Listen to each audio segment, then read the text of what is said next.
Os 6 fantasmas do medo. Faça um inventário de si mesmo, procurando algum remanescente de medo em seu caminho. Pense e enriqueça. Porque nada, absolutamente nada, pode atrapalhá-lo. Antes que você possa pôr qualquer parte dessa filosofia em uso, com êxito, sua mente deve estar preparada para recebê-la. A preparação não é difícil. Começa com o estudo, a análise e a compreensão dos 3 inimigos que terá de destronar: indecisão, dúvida e medo. O 6º sentido nunca poderá funcionar, enquanto esses 3 negativos, ou algum deles, permanecer em sua mente. Os membros do trio maldito são intimamente ligados. Onde se encontra um, os outros 2 estão à mão. Indecisão é a semente do medo. Lembre-se disso enquanto lê. A indecisão se cristaliza na dúvida, as duas se misturam e se tornam medo. O processo de mistura muitas vezes é lento. Essa é uma das razões que tornam os 3 inimigos tão perigosos. Germinam e crescem sem que sua presença seja observada. O restante deste capítulo descreve o fim a ser atingido, antes que a filosofia, como um todo, possa ser colocada em uso prático. Analisa também a condição que reduziu grande número de pessoas à pobreza e declara a verdade que deve ser compreendida por todos os que acumulam riquezas, sejam essas medidas em dinheiro ou em estado de espírito, de valor bem maior que o dinheiro. O propósito deste capítulo é chamar a atenção sobre a causa e a cura de 6 temores básicos. Antes de dominarmos um inimigo é preciso saber-lhe o nome, os hábitos e a moradia. Enquanto lê, analise-se com cuidado e determine qual se é que dos 6 temores básicos agarrou-se a você. Não se deixe enganar pelos hábitos desses sutis inimigos. Às vezes se mantêm ocultos no subconsciente, onde são difíceis de localizar e mais difíceis ainda de eliminar. Medo é apenas estado de espírito. Há 6 temores básicos, de cujas combinações todo ser humano sofre, numa época ou outra. São felizes os que não sofrem dos 6 ao mesmo tempo. Enumerados na ordem de sua aparição mais comum, são eles: pobreza, crítica, saúde precária, amor perdido, velhice, morte. Os 3 primeiros estão no fundo da maioria das nossas preocupações. Os outros temores são de menor importância, podem ser agrupados sob esses 6 títulos. Temores nada mais são que estados de espírito. O estado de espírito está sujeito a controle e direção. O homem nada pode criar sem antes conceber, em forma de impulso de pensamento. Em seguida a essa afirmação, vem outra, de importância ainda maior. Isto é, que os impulsos de pensamento começaram a se traduzir, imediatamente, em seu equivalente físico, sejam esses pensamentos voluntários ou involuntários. Impulsos de pensamento apanhados por acaso, pensamentos emitidos por outras mentes, podem determinar nosso destino financeiro, comercial, profissional ou social. Com a mesma certeza com que o fazem os impulsos de pensamento criados com intenção e desígnio. Estamos aqui lançando o fundamento para a apresentação de um fato de grande importância para quem não entende por que certas pessoas parecem ter sorte, enquanto outras, de igual ou maior capacidade, instrução, experiência e capacidade cerebral, parecem destinadas a viver com azar. O fato se explica com a afirmação de que todo ser humano tem a capacidade de controlar completamente a própria mente, sendo que com esse controle, é óbvio, todos podem abrir a mente aos impulsos de pensamento itinerantes, emitidos por outros. cérebros, ou fechar as portas, com força, admitindo apenas impulsos de pensamento. De sua escolha. A natureza dotou o homem com controle absoluto sobre uma coisa apenas, o pensamento. Tal fato, acrescido do fato adicional de que tudo o que o homem cria começa em forma de pensamento, leva-nos muito próximo ao princípio de que o medo pode ser dominado.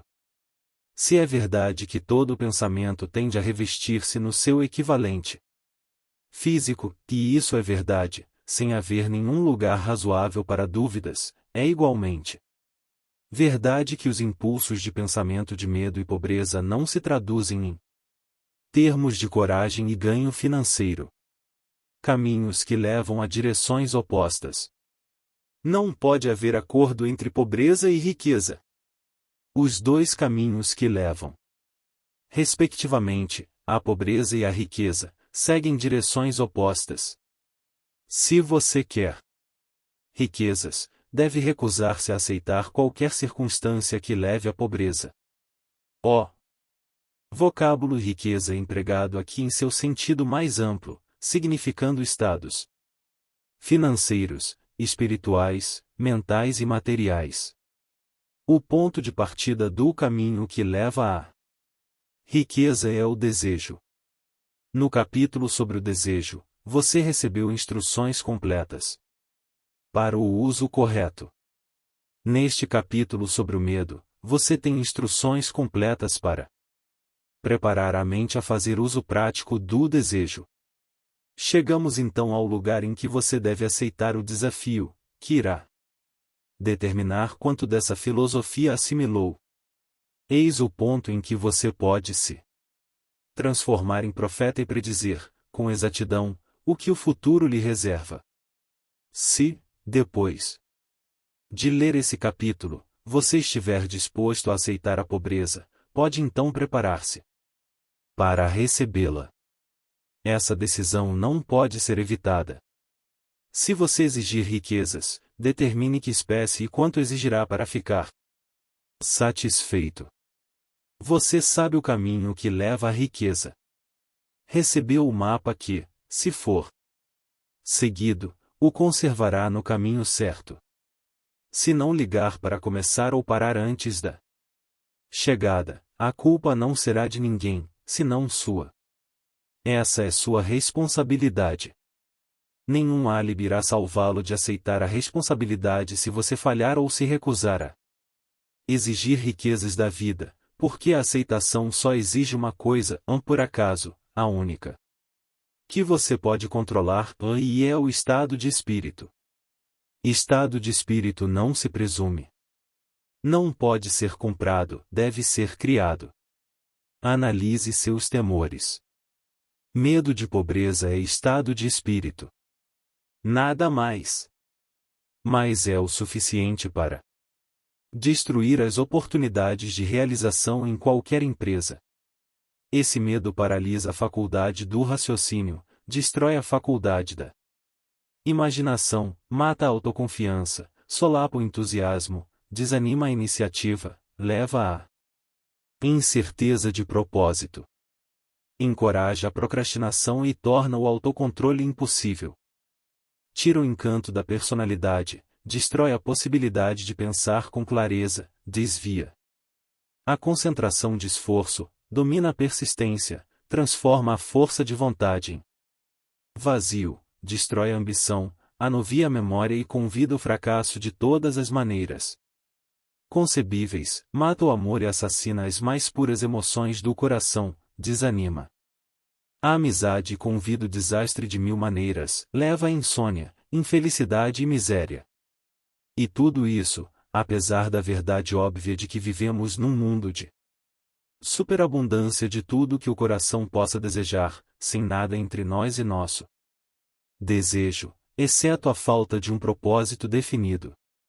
O medo da pobreza é, sem dúvida, o mais destrutivo dos 6 temores básicos. Foi colocado no alto da lista por ser o mais difícil de dominar.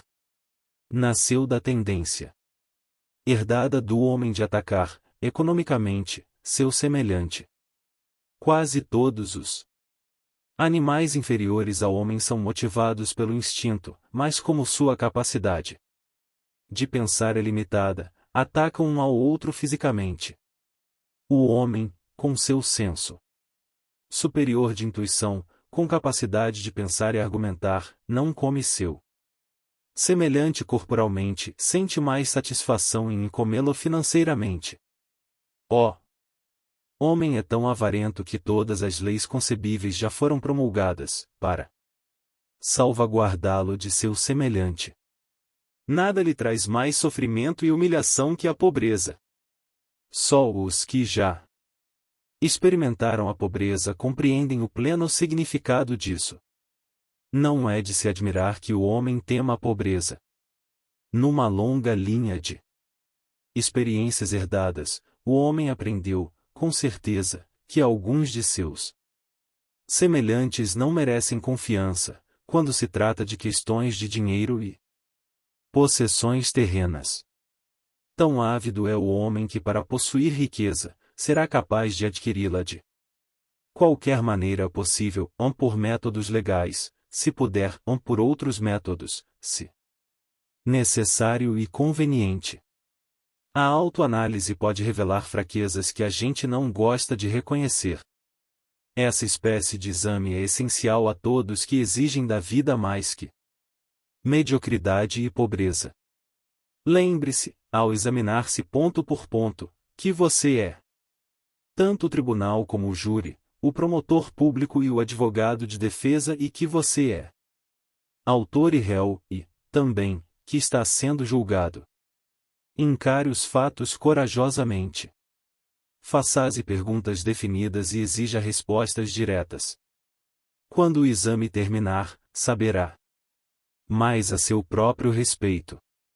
Se achar que não pode ser juiz imparcial nesse autoexame, chame alguém que o conheça bem, para servir de juiz, enquanto você se submete a um auto-interrogatório.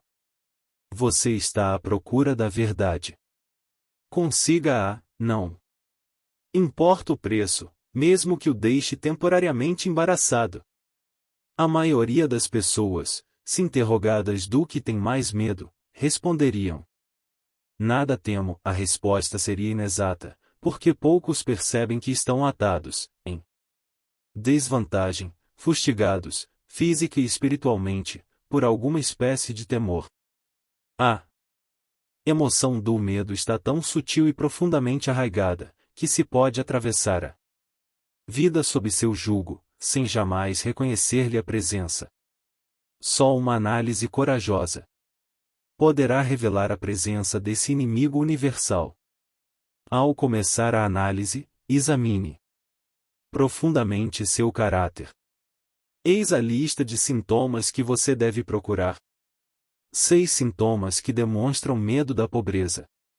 1. Indiferença, comumente expressa pela falta de ambição, vontade de tolerar a pobreza, aceitação de qualquer compensação que a vida possa oferecer sem protesto. Preguiça mental e física, falta de iniciativa, imaginação, entusiasmo e autocontrole. 2. Indecisão, em hábito de permitir que outros pensem por nós. Ficar na moita. 3. Dúvida, geralmente expressa por álibis e desculpas, designadas para disfarçar, explicar ou desculpar-se dos fracassos, às vezes aparece em forma de inveja dos bem-sucedidos, ou por críticas a eles. 4. Preocupação, expressa geralmente encontrando defeitos nos outros, tendência a gastar além das rendas, negligência da aparência pessoal, zangas e carrancas. Intemperança no uso de bebidas alcoólicas, às vezes pelo uso de narcóticos. Nervosismo, falta de equilíbrio e constrangimento. 5. Cautela exagerada, hábito de procurar o lado negativo de todas as circunstâncias, pensando e falando de possíveis fracassos, em vez de se concentrar nos meios de lograr êxito, saber de todos os caminhos que levam ao desastre, sim. Nunca procurar evitá-los, esperar pelo momento exato de começar a pôr ideias e planos em ação até espera se tornar hábito permanente, lembrar sempre os fracassados, esquecendo-se dos bem-sucedidos, vendo os buracos no queijo, sem ver o queijo, pessimismo, que leva à indigestão, eliminação deficiente, autointoxicação, mau hálito e má disposição. 6. Procrastinação e hábito de adiar para amanhã o que deveria ter sido feito o ano passado. Perder tempo em criar álibis e desculpas por não ter feito uma tarefa. O sintoma é intimamente ligado à cautela exagerada, dúvida e preocupação, recusa na aceitação de responsabilidades, podendo evitá-las, vontade de entrar em acordo. Em vez de lutar com firmeza, aceitar dificuldades, em vez de vencê-las e usá-las como trampolins ao progresso, pechinchar com a vida por um centavo, em vez de exigir prosperidade, opulência, riquezas, contentamento e felicidade, planejar o que fazer-se. E quando o fracasso chegar, em vez de queimar as pontes e tomar impossível a retirada, fraqueza e, muitas vezes, falta total de autoconfiança, propósito definido, autocontrole, iniciativa, entusiasmo, ambição, parcimônia e capacidade de raciocínio. Sensato, esperar pobreza, em vez de exigir riquezas, ligar-se aos que aceitam a pobreza, em vez de procurar a companhia dos que exigem e recebem riquezas. Apenas dinheiro. Indagarão alguns, por que escreveu um livro sobre dinheiro? Por que medir riqueza em dinheiro? Apenas, alguns acreditarão, com razão, que existem outras formas de riqueza, mais desejáveis que o dinheiro. Sim, há riquezas que não podem ser medidas em termos de dinheiro, mas há milhares de pessoas que dirão: dê-me todo o dinheiro de que necessito e encontrarei tudo o mais que desejo. A principal razão de eu ter escrito este livro de como ganhar dinheiro é o fato de milhões de homens e mulheres estarem paralisados de medo da pobreza. O que essa espécie de medo causa à pessoa foi bem descrito por Westbrook e Pegler. Dinheiro é apenas concha de molusco ou disco de metal ou, ainda, pedaços de papel. Há tesouros da alma e do coração que o dinheiro não pode comprar, mas a maioria das pessoas, estando sem dinheiro, não consegue ter isso em mente. Mantendo a coragem. Quando um homem está sem nada, jogado na rua da amargura, incapaz de obter qualquer emprego, algo lhe acontece ao espírito, que pode ser observado pelo arcar dos ombros, a posição do chapéu, o andar, o olhar. Não consegue fugir à sensação de inferioridade diante de gente que tem emprego, mesmo sabendo, com certeza, que não são seus iguais em caráter, inteligência ou capacidade. Essa gente, a mesmo os amigos, sentem, por outro lado, uma sensação de superioridade e o encaram, talvez inconscientemente, como acidente. Esse poderá pedir dinheiro emprestado, por algum tempo, mas não o suficiente para continuar sua vida costumeira e nem poderá fazê-lo por muito tempo. Mas o próprio fato de pedir emprestado, quando se trata simplesmente de sobreviver, é uma experiência deprimente. Falta ao dinheiro emprestado o poder que tem o dinheiro ganho, para animá-lo. É claro que nada disso se aplica aos vagabundos ou boas-vidas habituais, mas apenas a homens de ambição e dignidade normais. Mulheres nas mesmas condições devem ser diferentes. Nunca pensamos nas mulheres, ao considerar os vencidos. Poucas se acham nas filas de caridade. Raramente são vistas pedindo esmola nas ruas e não são reconhecíveis na multidão pelos mesmos sinais patentes que identificam o homem derrotado. Naturalmente não. Me refiro às bruxas que arrastam os pés nas ruas da cidade e que são o correspondente dos vagabundos masculinos conformados. Refiro-me às mulheres razoavelmente jovens, decentes e inteligentes, Deve haver muitas delas, mas seu desespero não é aparente. Talvez se matemática. Quando o homem está vencido, tem tempo de sobra para se preocupar. Pode viajar muitos quilômetros para ver alguém a respeito de um emprego e descobrir que já foi preenchido ou que é um desses empregos sem pagamento fixo, mas dependente de comissão sobre as vendas de alguma bugiganga inútil, que ninguém compra, a não ser de dó. Se recusar, estará de volta à rua da amargura, sem ter para onde ir. Então, anda e anda. Olha para as vitrines das lojas e os luxos inacessíveis, sentindo-se inferior e dando passagem aos que param para olhar com interesse ativo.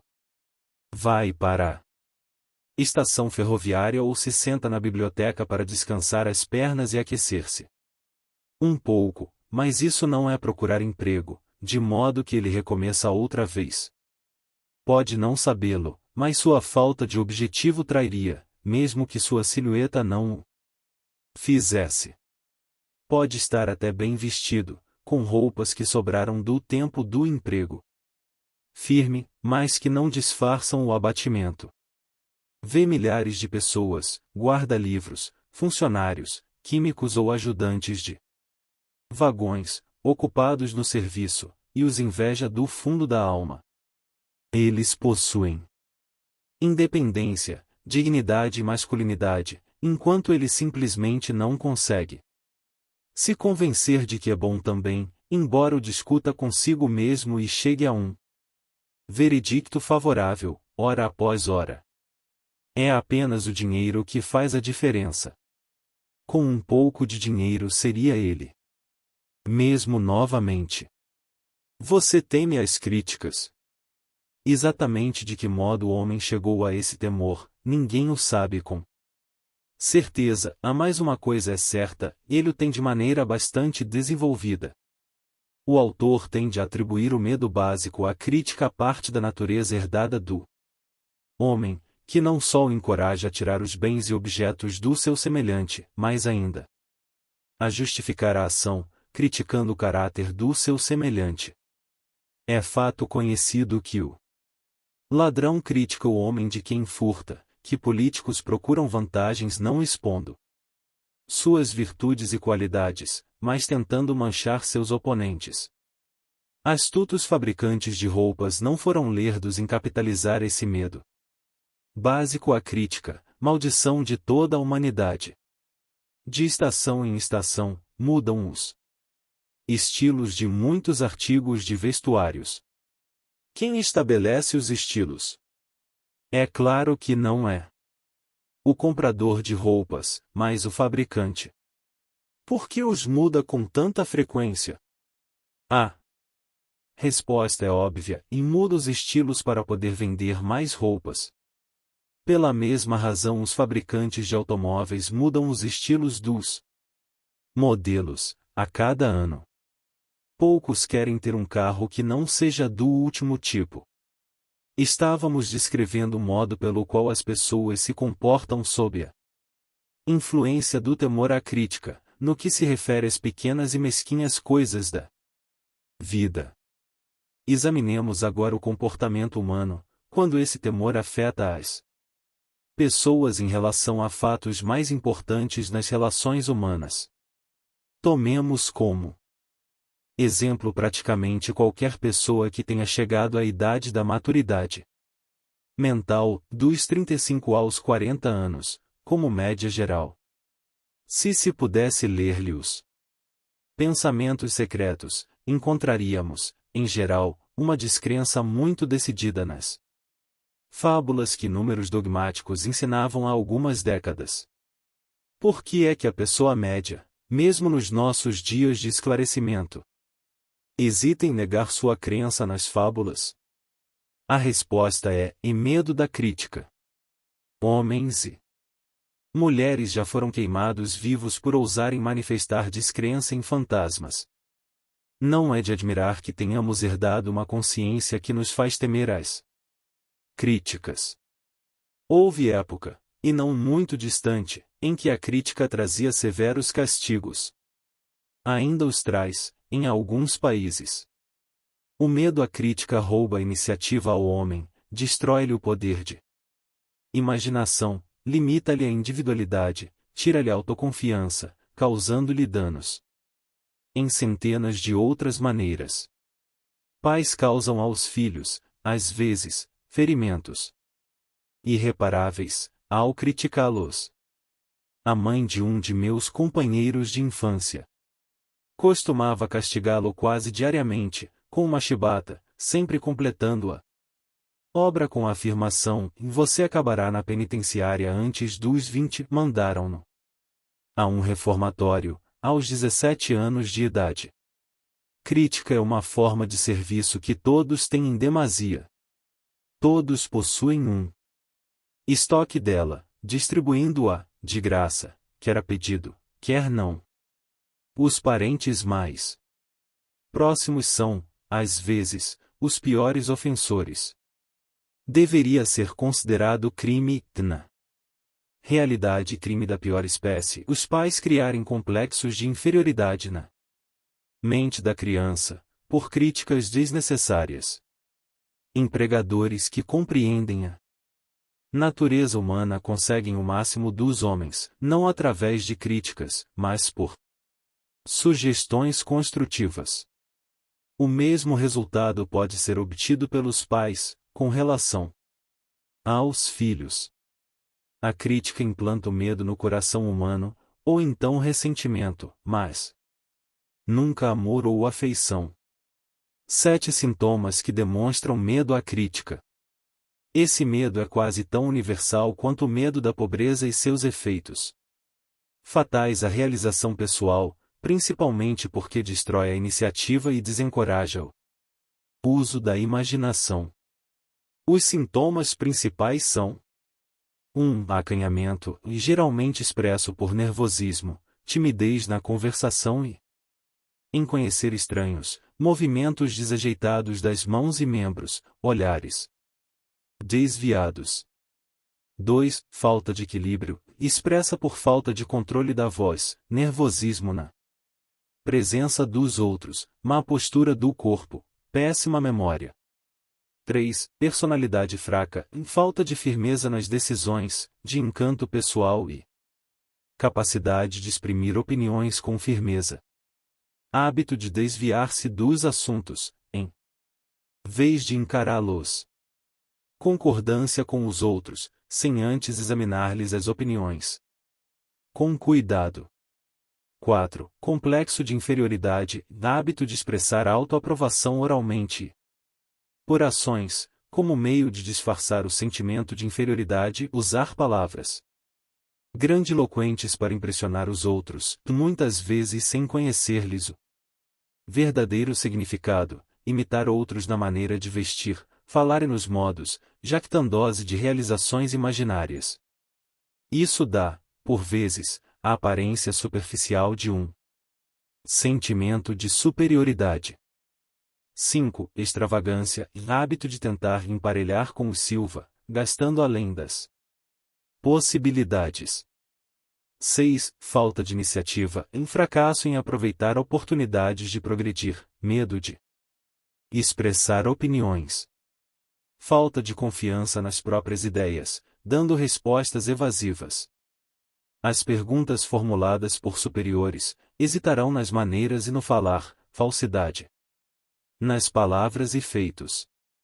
7. Falta de ambição, lassidão mental e física, falta de autoafirmação, lentidão em chegar às decisões, facilidade em ser influenciado, hábito de criticar os outros, nas costas e elogiá-los na frente, hábito de aceitar a derrota sem protesto ou fugir a um empreendimento, se encontrar oposição, suspeita imotivada dos outros, falta de tato nas maneiras e no falar, má vontade em aceitar a culpa dos erros. Você teme a saúde deficiente? Esse medo tem suas raízes na hereditariedade, tanto física, como mental. E está intimamente associado em sua origem, às causas do medo da velhice e da morte.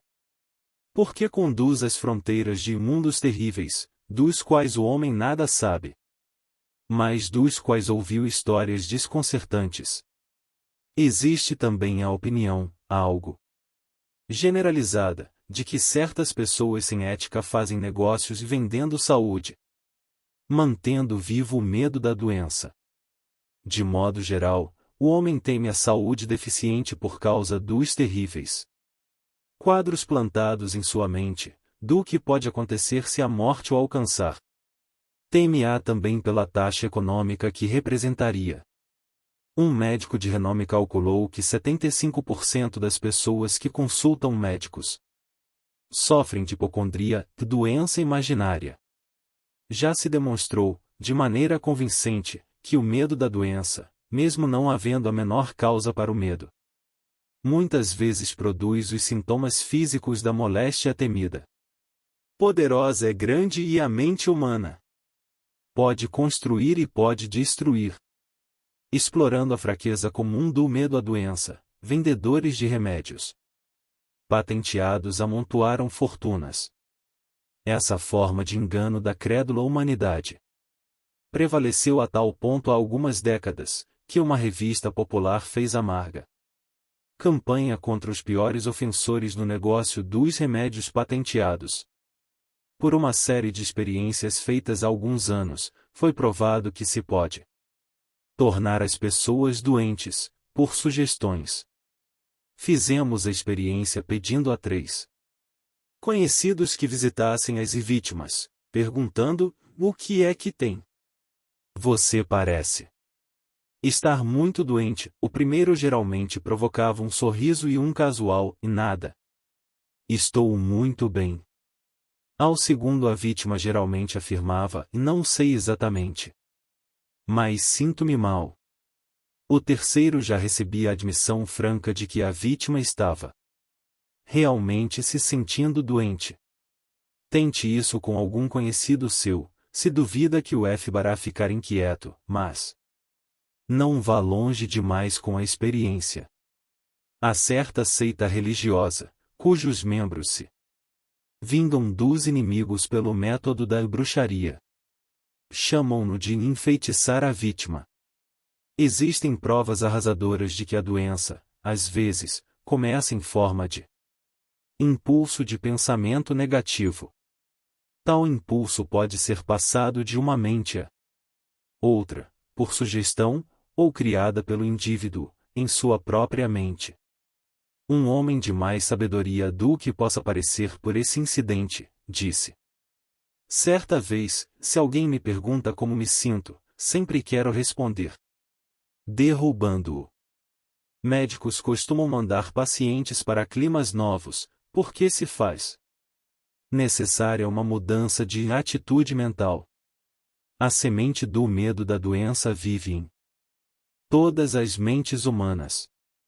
Preocupação, medo, desânimo, decepção no amor e nos negócios faz com que a semente germine e cresça. Decepções em negócios e no amor encabeçam a lista das causas da saúde deficiente. Um jovem sofreu tal decepção amorosa, que foi parar no hospital. Ficou durante meses, entre a vida e a morte. Chamaram um especialista em psicoterapia. Esse mudou as enfermeiras, mandando uma jovem encantadora, que começou, de acordo com o médico, a namorá-lo desde o primeiro dia em que entrou no emprego. 3 semanas depois, o paciente recebeu alta, sofrendo ainda, mais de doença bem diferente. A amava novamente. O remédio foi um embuste, mas paciente e enfermeira se casaram, mais tarde. 7 sintomas que demonstram medo de doença. 1. Autossugestão em hábito do uso negativo da autossugestão, procurando e esperando encontrar sintomas de todas as espécies de doença, gozar de doença imaginária e falando dela como se fora real, hábito de tentar todas as modas e ismos, recomendados por outros, como tendo valor terapêutico, falar com os outros sobre operações, acidentes e outras formas de doenças, experimentar dietas, exercícios físicos, sistemas de perder peso, sem orientação profissional, tentar remédio caseiros, remédios patenteados e remédios de charlatães. 2. Hipocondria e hábito de falar em moléstias, concentrando a mente em doenças e esperando-lhes o aparecimento até haver um esgotamento nervoso. Nada que vem em frascos pode curar esse estado. É provocado por pensamentos negativos e somente pensamentos positivos poderão curá-lo. A hipocondria, termo médico para doenças imaginárias, é causadora de tanto dano, ocasionalmente, quanto a própria moléstia poderia causar. Muitos casos nervosos provêm de doenças imaginárias. 3. Indolência. O temor de saúde precária frequentemente interfere com os exercícios físicos corretos e produz excesso de peso, fazendo com que se evite a vida ao ar livre. 4. Suscetibilidade e medo de má saúde quebra a resistência natural do organismo, criando condições favoráveis a qualquer forma de moléstia que se possa contrair. O medo de doenças está comumente relacionado ao medo da pobreza, especialmente no caso do hipocondríaco, que se preocupa sempre com a possibilidade de ter de pagar contas de médico, de hospital, etc. Esse tipo de pessoa perde muito tempo preparando-se para a doença, falando sobre morte, economizando dinheiro para lotes no cemitério e despesas de funeral, etc. 5. Mimar a si mesmo e hábito de tentar despertar piedade, usando a doença imaginária como meio. Esse truque é muitas vezes empregado para evitar trabalho. Hábito de fingir doença, para disfarçar a preguiça, ou como álibi para a falta de ambição. 6. Intemperança, hábito do uso de álcool ou narcóticos, para eliminar dores, como a de cabeça, nevralgia, etc., em vez de eliminar-lhes a causa. 7. Preocupação e hábito de ler sobre doenças e preocupar-se com a possibilidade de ser por elas atingido, assim como o hábito de ler anúncios de remédios patenteados. Você teme a perda do amor. A fonte original desse temor inerente data, obviamente, do hábito poligâmico do homem, de roubar a companheira de seu semelhante, do hábito de tomar liberdades com ela, sempre que pode. Ciúme e outras formas similares de neurose originam-se do medo herdado da perda de amor. Esse é o mais doloroso dos 6 temores básicos. Provavelmente produz mais destruição no corpo e no espírito que qualquer outro dos temores básicos. O medo da perda do amor possivelmente se origina da Idade da Pedra, quando os homens arrebatavam as mulheres pela força bruta. Continuam a roubar mulheres. Mas a técnica mudou. Em vez de força, empregam agora a persuasão, promessa de belas roupas, lindos carros e outras iscas, muito mais eficazes que a força física. Os hábitos do homem são os mesmos da aurora da civilização, só que são expressos de maneira diferente. Análise cuidadosa demonstrou que as mulheres são mais suscetíveis a esse temor que os homens. O fato se explica facilmente. As mulheres aprenderam, por experiência, que os homens são polígamos por natureza, que não se pode confiá-los às mãos de rivais. 3 sintomas que demonstram medo da perda do amor. 1. Ciúme, hábito de suspeitar de amigos e de criaturas amadas, sem qualquer prova razoável, sem motivo suficiente, hábito de acusar a esposa ou o marido de infidelidade, sem motivo, suspeita geral, de todos, sem fé absoluta em ninguém. 2. Encontrar defeitos e hábito de encontrar defeitos em amigos, parentes, sócios comerciais e seres amados, a menor provocação, ou sem causa alguma. 3. Jogo, hábito de jogar, furtar, enganar e aproveitando outras oportunidades perigosas para conseguir dinheiro para os seres amados, com a crença de que o amor pode ser comprado, hábito de gastar além dos meios ou incorrer em dívidas para dar presentes a quem se ama, com o intuito de causar impressão favorável, insônia, nervosismo, falta de persistência, fraqueza de vontade, falta de autocontrole, falta de confiança em si mesmo, mau gênio. Você teme a velhice? De modo geral, esse temor provém de duas fontes. Em primeiro lugar está o pensamento de que a velhice pode trazer pobreza. Em segundo lugar, e muito mais comum, de ensinamentos falsos e cruéis do passado, muito bem misturados com fogo e enxofre e outras superstições, astutamente planejadas para escravizar o homem pelo medo. No temor básico da velhice, o homem tem duas razões sólidas para apreensão.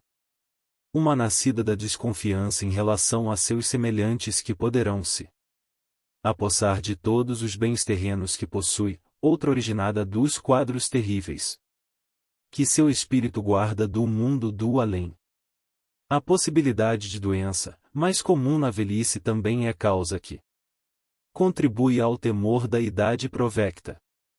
Erotismo também contribui para o medo da velhice, pois ninguém se alegra com a ideia da diminuição da atração sexual. A causa mais comum de medo da velhice está ligada à possibilidade de pobreza. Asilo não é palavra bonita. Arrepia a todos os que encaram a possibilidade de ter de passar os últimos anos numa instituição para velhos pobres. Outra causa que contribui ao temor da velhice é a possibilidade de perda de liberdade e independência, pois a idade avançada pode trazer a perda tanto da liberdade física como da econômica. 4 sintomas que demonstram medo da velhice. 1. Diminuição prematura de ritmo, tendência de diminuir o ritmo por volta dos 40 anos, idade da maturidade mental, e de desenvolver um complexo de inferioridade acreditando-se decadente devido à idade. 2. Desculpas pela idade, hábito de falar, como quem se desculpa de estar velho só por ter alcançado a idade de 40 ou 50. Ao contrário, dever-se-ia expressar gratidão, por se ter alcançado a fase da sabedoria e da compreensão.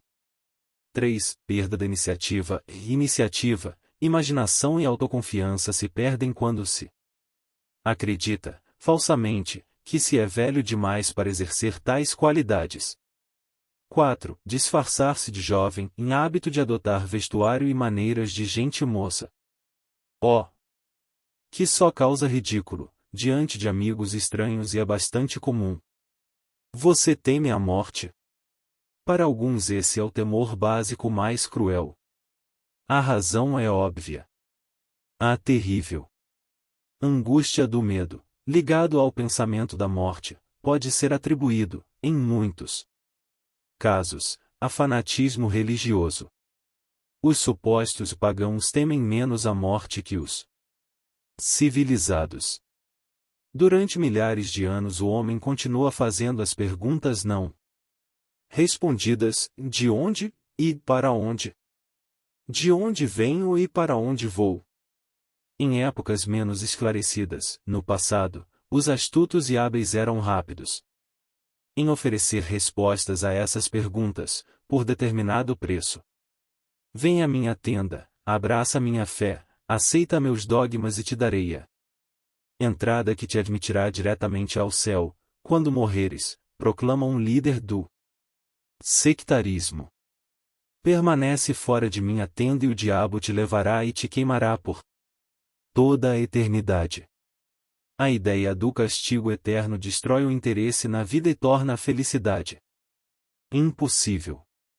Conquanto o líder religioso não possa fornecer salvo-conduto ao céu, nem, por falta de tal disposição, permitir que o infeliz desça ao inferno, essa última possibilidade parece tão terrível que o próprio pensamento toma conta da imaginação, de maneira tão realista que paralisa a razão e causa o medo da morte.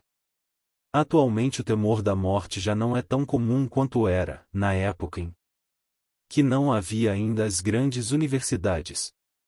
As cientistas lançaram as luzes da verdade sobre o mundo e essa verdade está libertando, rapidamente, homens e mulheres, do terrível medo da morte. As jovens que frequentam as universidades e outras instituições de ensino não se impressionam facilmente com o fogo e o enxofre. Com o auxílio da biologia, da astronomia, da geologia e outras ciências afins, os temores da Idade Média, que dominavam a mente humana, foram dissolvidos. O mundo inteiro consiste apenas de duas coisas, energia e matéria. Em física elementar aprendemos que nem a matéria nem a energia, tais únicas realidades que o homem conhece, podem ser criadas ou destruídas. Tanto a matéria como a energia podem ser transformadas, mas nunca destruídas. A vida é energia, não há dúvida nenhuma. Se nem energia, nem matéria podem ser destruídas, é claro que a vida não pode ser destruída. Como outras formas de energia, pode passar por vários processos de transição ou transformação, mas não pode ser destruída.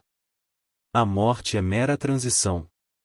Se a morte não for mera transformação ou transição, então nada mais vem depois dela senão um sono longo, eterno, tranquilo, e o sono não deve ser temido. Assim, você poderá eliminar, para sempre, o medo da morte. 3 sintomas que demonstram medo da morte. 1. Pensar em morrer, hábito que prevalece entre os idosos, embora os mais jovens se preocupem muitas vezes com a morte em vez de aproveitar a vida ao máximo. Isso se deve, frequentemente, à falta de propósito ou à inabilidade de encontrar, talvez, graças à falta de propósito, a uma profissão adequada. O maior remédio para o medo da morte é o desejo ardente de realização, baseado em serviços úteis aos outros. A pessoa ocupada não pensa em morrer. 2. Associação com o medo da pobreza. Pode-se temer o assalto da pobreza na própria vida ou que a morte cause pobreza aos seres amados.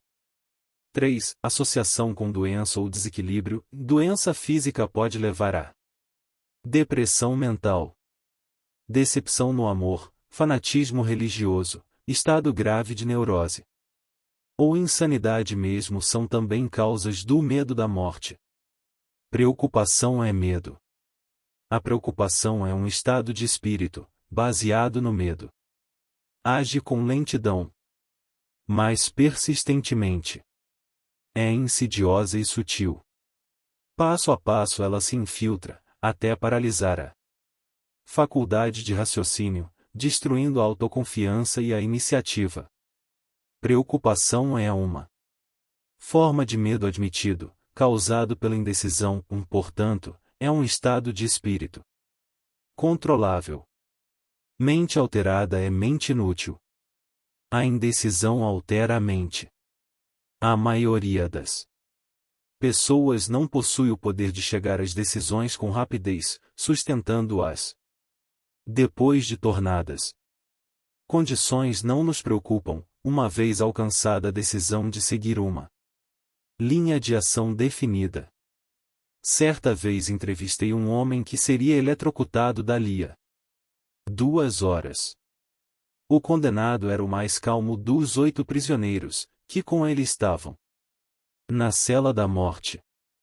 Sua calma fez com que lhe perguntasse o que sentia, sabendo que entraria na eternidade dali a pouco. Com um sorriso de confiança, respondeu: sinto-me otimamente. Imagine só, companheiro, minhas preocupações logo terminarão. Só tive preocupações em toda a minha vida. Sempre foi difícil conseguir alimento e vestuário. Logo mais não precisarei dessas coisas. Sinto-me bem desde que soube, com certeza, que deveria morrer. Resolvi, então, aceitar o destino com bom humor. Enquanto falava, devorava um jantar de proporções suficientes para 3 homens, comendo cada porção que lhe traziam e, aparentemente, apreciando-as. Como se nada fatal o aguardasse. A decisão lhe trouxe resignação ao seu destino. A decisão pode também impedir a aceitação de circunstâncias indesejáveis. Os 6 temores básicos se traduzem num estado de preocupação, através da indecisão. Liberte-se para sempre do medo da morte, chegando à decisão de aceitar a morte como um acontecimento inevitável. Vença o medo da pobreza chegando à decisão de se conformar com qualquer riqueza que possa acumular sem preocupações. Pise com força no medo da crítica, alcançando a decisão de não se preocupar com o que os outros possam pensar, fazer ou dizer.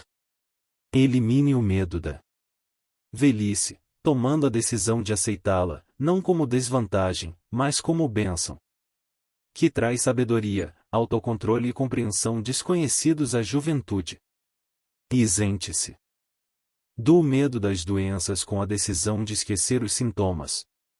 Domine o medo da perda de amor, chegando à decisão de viver sem amor, se isso for necessário. Mate o hábito de preocupação, sob todos os aspectos, tomando a decisão geral, coletiva, de que nada que a vida tem a oferecer vale o preço da preocupação. Com essa decisão virá o equilíbrio, paz de espírito e a tranquilidade de pensamento, que trazem a felicidade. O homem cuja mente está cheia de medo, não só destrói suas próprias oportunidades de ação inteligente, como transmite essas vibrações destrutivas às mentes dos que entram em contato com ele, destruindo-lhes, ainda, as oportunidades. Até o cachorro e o cavalo sabem quando falta coragem ao dono, captarão as vibrações de medo emitidas pelo dono, comportando-se de acordo.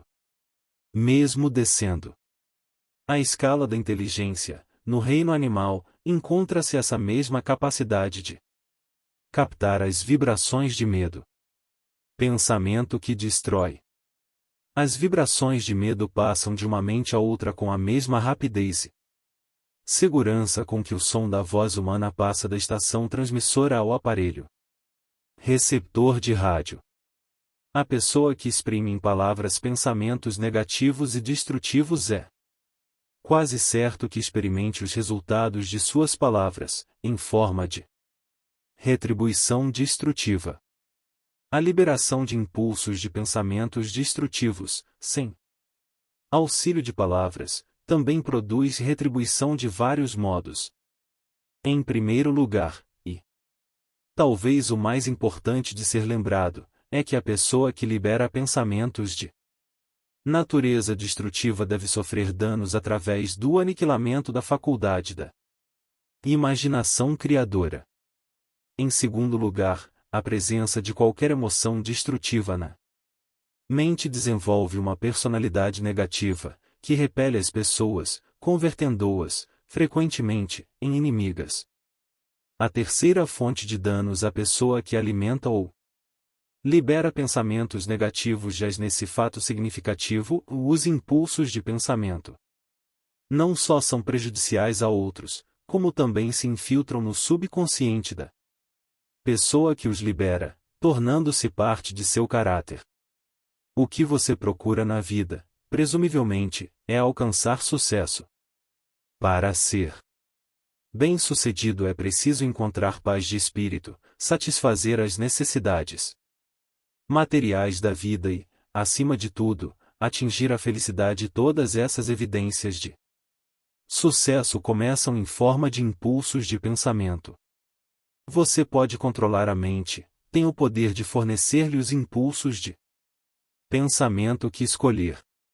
Com esse privilégio vai também a responsabilidade de usá-lo de maneira construtiva. Você é o senhor de seu destino terreno, do mesmo modo que possui o poder de controlar seu ambiente, tornando sua vida o que deseja que ela seja, ou pode deixar de exercer o privilégio que lhe pertence, de fazer sua vida de encomenda, jogando-se assim ao alto mar das circunstâncias, onde será balançado para cá e para lá, qual casquinha nas ondas do oceano. Você é suscetível demais? Somado aos 6 temores básicos, existe outro mal de que sofrem as pessoas. Constitui solo rico, em que as sementes do fracasso crescem em abundância. É tão sutil, que sua presença muitas vezes nem é notada. Essa atribulação não pode ser chamada, com propriedade, de temor. Está mais arraigada e é mais frequentemente fatal que todos os 6 temores juntos. Por falta de um nome melhor, chamemos o mal de suscetibilidade a influências negativas. Homens que acumulam grandes riquezas sempre se protegem contra o mal. Os indigentes nunca o fazem. Os que obtêm êxito em qualquer profissão devem preparar a mente para resistir ao mal. Se você está estudando esta filosofia com o intuito de acumular riquezas, examine-se com cuidado, para determinar se é suscetível a influências negativas. Se negligenciar essa autoanálise, perderá o direito de alcançar o objeto de seus desejos. Faça uma análise perscrutadora. Depois de ler as perguntas preparadas para a autoanálise, atenha-se a um balanço estrito, nas respostas. Enfrente a tarefa com o mesmo cuidado com que vasculharia a presença de outro inimigo, que o estivesse esperando numa armadilha e saiba lidar com as próprias falhas como faria com um inimigo mais tangível. Você pode facilmente se proteger contra assaltantes de estrada, porque a lei fornece cooperação organizada a seu favor, mas esse 7º mal básico é mais difícil de dominar porque o ataca quando você nem lhe percebe a presença. Enquanto você dorme e enquanto está desperto. A arma que usa é intangível, porque consiste apenas de um estado de espírito. O mal também é perigoso, porque ataca em tantas formas quantas são as experiências humanas. Às vezes, penetra a mente pelas palavras bem-intencionadas dos próprios parentes. Outras vezes, vem de dentro, pela própria atitude mental de cada um. É sempre mortal como o veneno, embora não mate com tanta rapidez. Proteja-se.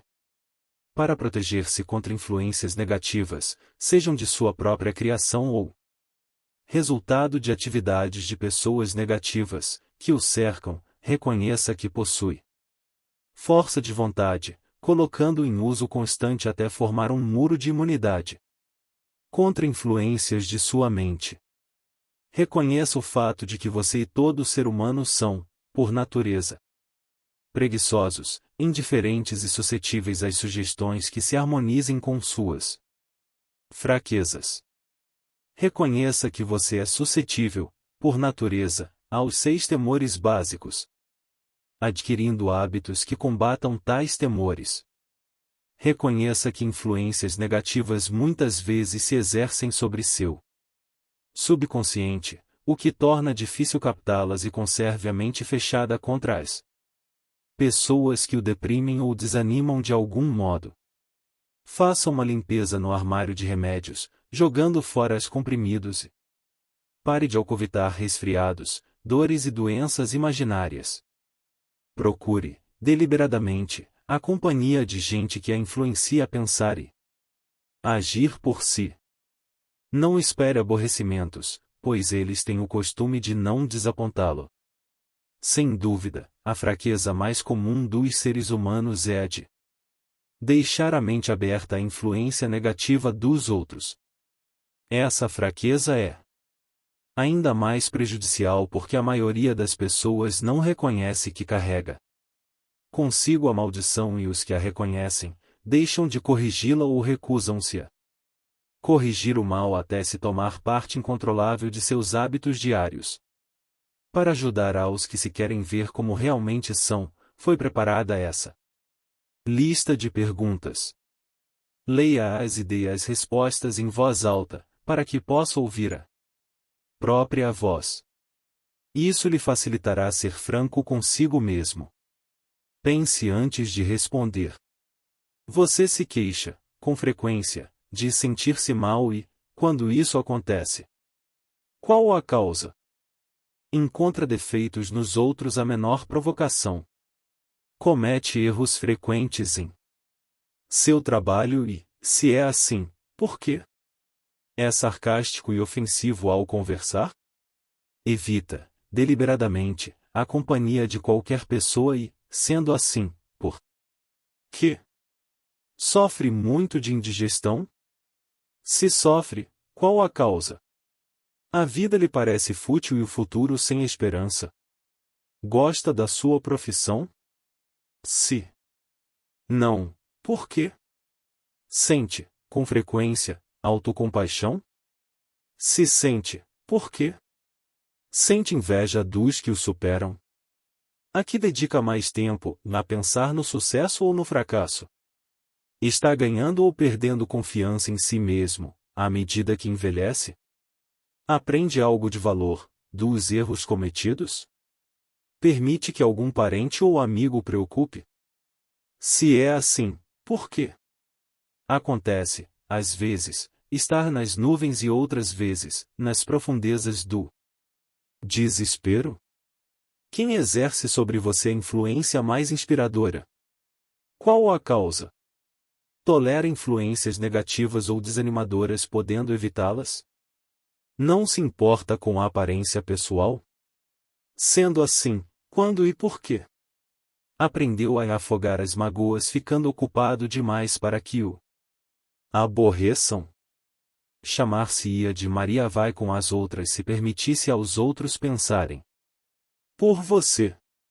Quantos distúrbios evitáveis o aborrecem e por que os tolera? Recorre à bebida, narcóticos ou cigarros para acalmar os nervos? Se é assim, por que não tenta a força de vontade em lugar deles? Alguém o encaceteia? Por quê? Tem algum propósito importante, sendo assim, o que é e quais os planos para alcançá-lo? Sofre de algum dos 6 temores básicos?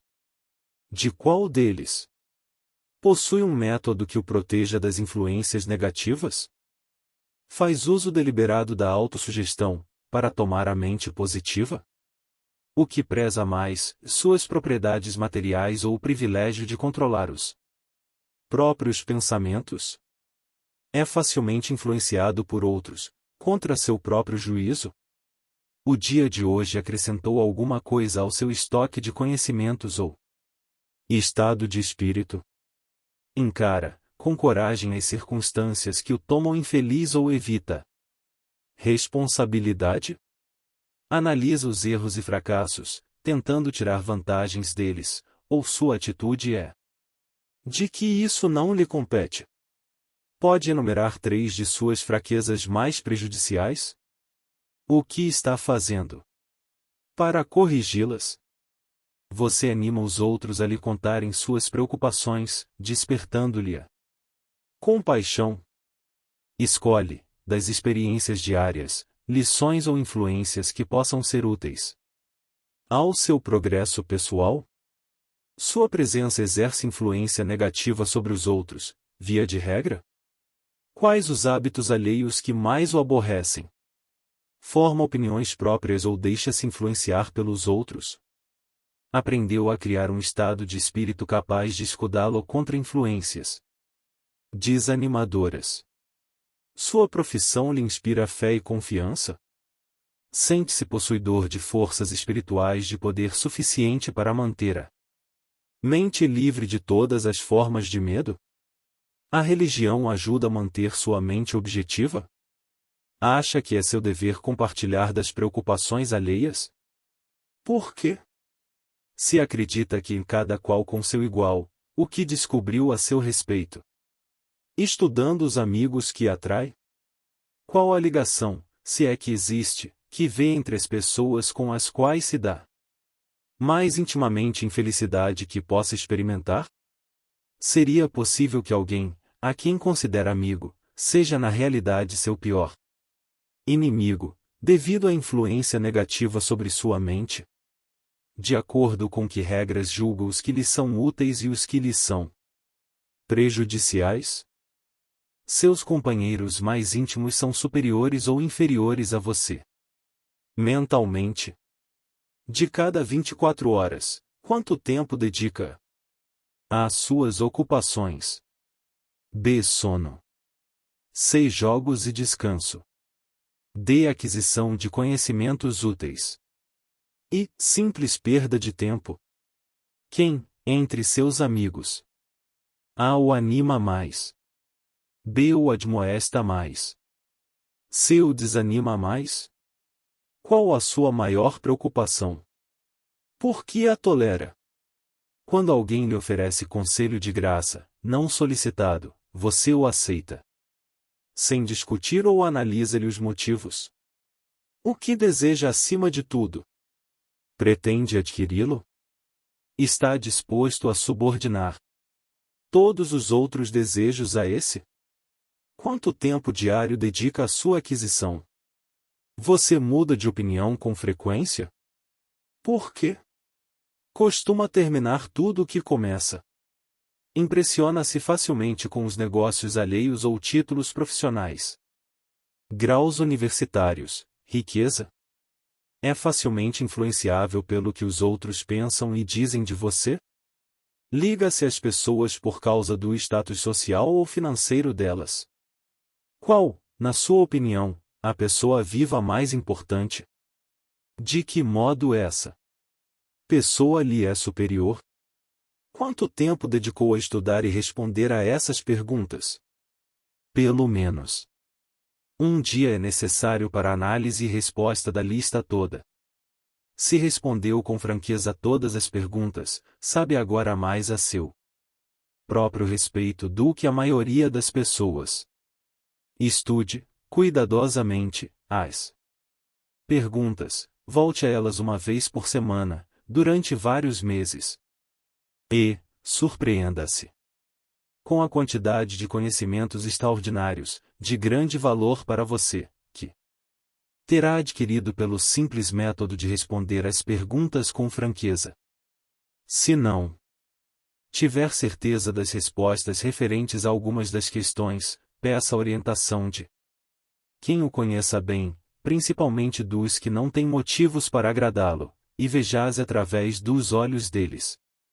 A experiência será surpreendente. A diferença que o controle mental faz. Você só tem controle absoluto sobre uma coisa e seus pensamentos. Esse é o fato mais significativo e inspirador que se conhece. Reflete a natureza divina do homem. Essa prerrogativa divina é o único meio pelo qual você pode controlar seu destino. Se você não conseguir controlar a mente, esteja certo de que não pode controlar mais nada. Se tiver de ser descuidado com suas posses, que o seja com relação às coisas materiais. A mente é sua propriedade espiritual. Projeta-a e use-a com o cuidado que a propriedade divina merece. Para isso lhe foi dada a força de vontade. Infelizmente, não há proteção legal contra os que, intencionalmente ou por ignorância, envenenam a mente alheia, por sugestão negativa. Esse tipo de destruição deveria ser punível por meio de pesadas penalidades legais, porque pode, e o faz muitas vezes, a destruir as oportunidades de alguém adquirir coisas materiais protegidas por lei. Homens de mente negativa tentaram convencer Thomas A. Edison de que não saberia construir a máquina capaz de gravar e reproduzir a voz humana, porque, argumentavam, ninguém tinha jamais produzido tal máquina. Edison não lhes deu crédito. Tinha certeza de que a mente poderia produzir qualquer coisa que concebesse e em que acreditasse, e foi isso que elevou o grande Edison acima do rebanho comum. Homens de mente negativa disseram a F.W. Woolworth que iria à falência, tentando dirigir uma loja dos R$ 2.000. Não lhes deu confiança. Sabia que faria qualquer coisa razoável, se baseasse os planos na fé, exercendo o direito de impedir que sugestões negativas alheias lhe penetrassem a mente. Empilhou uma fortuna de mais de US$ 100 milhões. Gente incrédula zombava, com desprezo, de Henry Ford, quando esse experimentou o primeiro automóvel, rusticamente construído, nas ruas de Detroit. Alguns afirmavam que a coisa nunca se tornaria prática. Outros diziam que ninguém daria dinheiro por uma geringonça daquelas. Ford proclamou: cercarei a terra de automóveis seguros. Foi o que fez para beneficiar os que procuram vastas riquezas. Que seja lembrado que a única diferença entre Henry Ford e a maioria dos que trabalham é essa: em Ford tinha a mente e controlava-a. Outros as têm, mas não tentam controlá-la. Controle mental é resultado de autodisciplina e hábito. Ou você controla a mente ou ela o controla. Não há meio termo. O método mais prático de controlar a mente é o hábito de manter-se ocupado, com propósito definido, apoiado em um plano definido. Estude a história de qualquer homem que tenha alcançado sucesso notável e observará que ele tem controle sobre a mente, além de exercer o controle e dirigi-lo para a realização de objetivos definidos. Sem esse controle, o sucesso não é possível. Você usa esses álibis. As pessoas que não obtêm êxito possuem um traço em comum. Conhecem todas as razões do fracasso e têm o que acreditam ser álibis incontestáveis para explicar sua falta de realizações. Alguns dos álibis são inteligentes e há os que se justificam pelos fatos. Mas álibis não servem de dinheiro. O mundo só quer saber de uma coisa: e você alcançou sucesso? Um analista de caráter compilou uma lista dos álibis mais comumente empregados.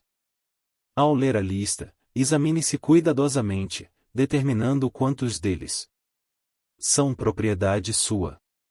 Lembre-se também que a filosofia apresentada nesse livro torna qualquer desses álibis obsoleto. Se eu não tivesse mulher e família. Se eu tivesse pistolão. Se eu tivesse dinheiro. Se eu tivesse boa instrução. Se eu pudesse arranjar um emprego. Se eu gozasse de boa saúde. Se eu tivesse tempo. Se os tempos fossem melhores. Se os outros me compreendessem. Se as condições que me cercam fossem diversas. Se pudesse viver minha vida novamente. Se eu não temesse o que eles diriam. Se me tivessem dado uma oportunidade. Se eu tivesse agora uma oportunidade. Se não implicassem comigo. Se nada acontecer que me impeça. Se eu fosse mais jovem. Se eu pudesse fazer o que quero. Se tivesse nascido rico. Se pudesse encontrar as pessoas certas. Se eu tivesse o talento que alguns têm. Se eu ousasse me impor. Se eu tivesse aproveitado oportunidades passadas. Se as pessoas não me enervassem. Se eu não tivesse de lidar com a casa e com as crianças. Se eu pudesse economizar algum dinheiro. Se o patrão me desse valor. Se eu tivesse alguém que me ajudasse. Se minha família me entendesse. Se eu vivesse numa cidade grande. Se eu pudesse começar. Se eu fosse livre. Se eu tivesse a personalidade de algumas pessoas. Se eu não fosse tão gordo. Se conhecessem meu talento. Se pudesse conseguir uma oportunidade. Se pudesse saldar minhas dívidas. Se eu não tivesse fracassado. Se eu soubesse como. Se todos não fossem contra mim. Se eu não tivesse tantas preocupações. Se eu pudesse me casar com a pessoa certa. Se as pessoas não fossem tão tolas. Se minha família não fosse tão extravagante. Se eu tivesse mais confiança em mim mesmo. Se a sorte não estivesse contra mim. Se eu não tivesse nascido sob signo errado. Se não fosse verdade que o que tem de ser, será. Se eu não tivesse de trabalhar tão arduamente. Se eu não tivesse perdido dinheiro.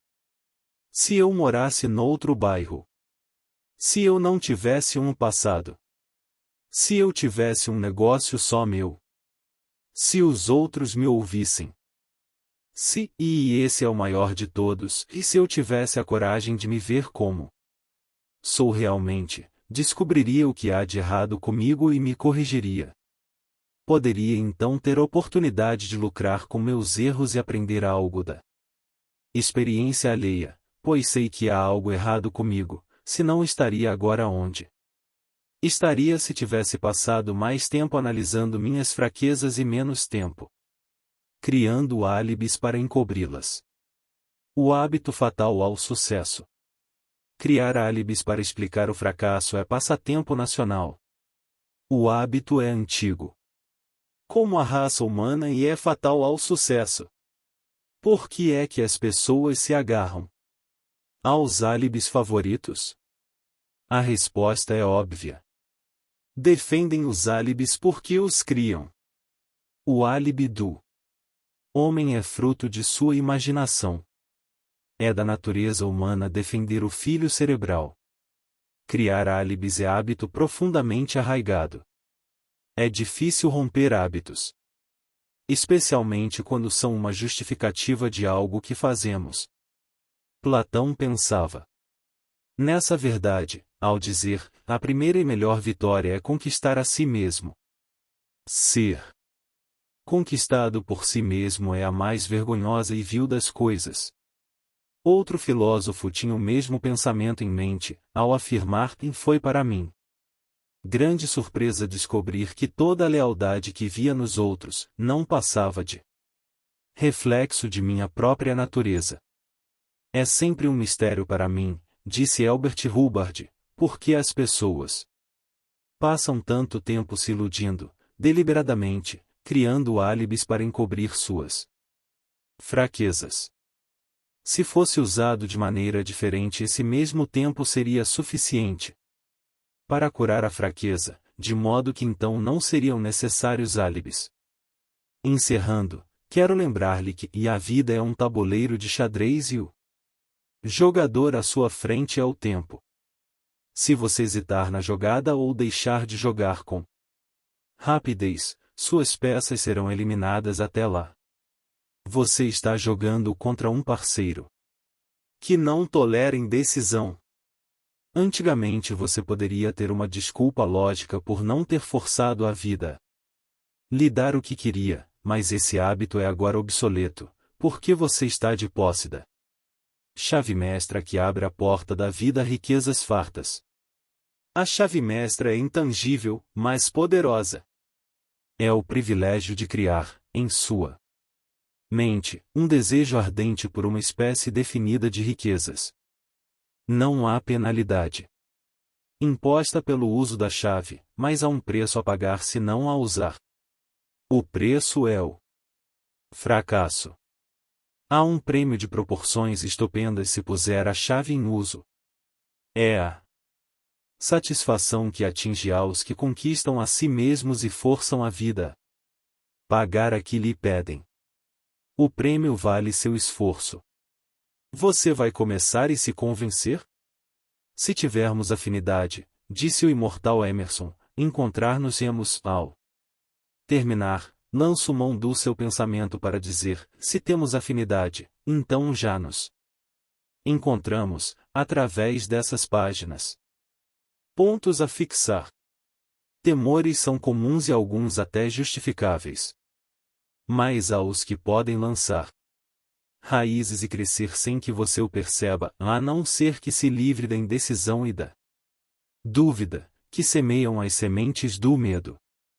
Os álibis que usar dizem muito a seu respeito. Nenhum álibi deve detê-lo. Enquanto você segue a máxima, pense e enriqueça. Você reúne riquezas em dinheiro e riquezas incomensuráveis em dinheiro. Embora o dinheiro o ajude a encontrar felicidade, vida longa, diversão, paz de espírito. O mais valioso de todos os tesouros, a boa saúde, pode ser seu se dominar o medo e se livrar das doenças que pode trazer. Os mais deslumbrantes tesouros estão à sua espera, para que estenda as mãos e os alcance. O homem sem temor vence nos horizontes longínquos. Chegamos ao fim deste maravilhoso audiobook, esperamos ter contribuído com seus estudos de forma prática e didática. Se você chegou até aqui e ainda não é inscrito, pedimos que se inscreva para estar por dentro de conteúdos como este. Não deixe de curtir nossos vídeos para que o YouTube possa indicar nosso conteúdo para mais pessoas.